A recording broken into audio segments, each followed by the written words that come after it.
Alors toujours en direct du Spring Hold'em à Namur, je suis ici avec monsieur Cédric Biot, qui est le directeur des événements pour PokerStars en Europe.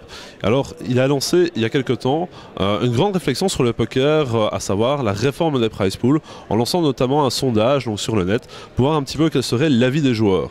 Alors simplement, nous allons lui demander mais quel est plus ou moins le résultat de ce sondage, quelles sont les avancées que ça a pu permettre de faire. Alors déjà bonjour à tous. Avant de parler des résultats du sondage, je vais expliquer pourquoi j'ai désiré faire ce sondage. Il y a beaucoup de joueurs aujourd'hui, principalement en France, mais pas seulement en France, qui se plaignent de la répartition des prize pools.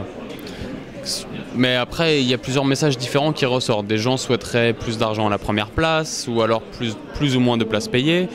Quel serait le premier gain? Est-ce que le premier gain doit être une fois le buy-in, 2 fois le buy-in, 1,5 fois le buy-in?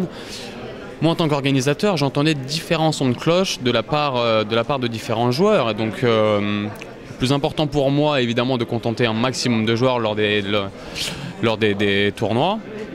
Et en effet, après, moi, je pense qu'il y a une adaptation à faire en fonction également du profil des joueurs. Les attentes des joueurs ne sont pas les mêmes selon que ce soit des joueurs qualifiés ou alors des joueurs qui payent directement le buy-in. Donc voilà. Donc moi, l'idée, c'était de collecter un maximum d'informations de tous les profils de joueurs. Ça a été relayé sur différentes communautés, ça a d'ailleurs été relayé en Belgique, ce sondage. Ça a été relayé par des joueurs pros, ça a été également relayé sur des communautés amateurs, comme ça m'a permis d'avoir un échantillon le plus large possible. Les premiers résultats, le tout premier enseignement de ce sondage, c'est en effet, ça prouve réellement que les avis sont très très disparates. Il y a des gens qui veulent avoir 10% de gens dans l'argent, il y a énormément de joueurs qui veulent avoir 15% de joueurs dans l'argent. Et c'est deux grosses masses qui se dégagent en fait. Un certain nombre de joueurs souhaiteraient justement être un petit peu au milieu de ça, 12 ou 13%. Donc voilà, l'idée c'est de dégager des tendances pour ça, et ensuite nous en tant qu'organisateurs on va pouvoir s'ajuster pour pouvoir justement proposer des structures de prize pool répondant aux attentes des joueurs.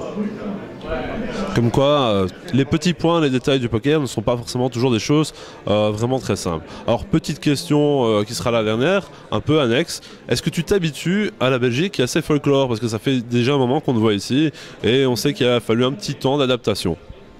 Moi je me suis habitué, je me suis senti bien tout de suite en Belgique. Les gens sont très accueillants, le casino est très accueillant. Le folklore belge, en effet, on boit une petite bière à la fin du tournoi, mais c'est quelque chose de très agréable, donc c'est toujours un plaisir pour moi de venir en Belgique. Une seule petite bière? Une seule au minimum, au début. Officiellement, donc. Officiellement. Ça va. Voilà. Merci beaucoup pour ces quelques minutes passées avec nous.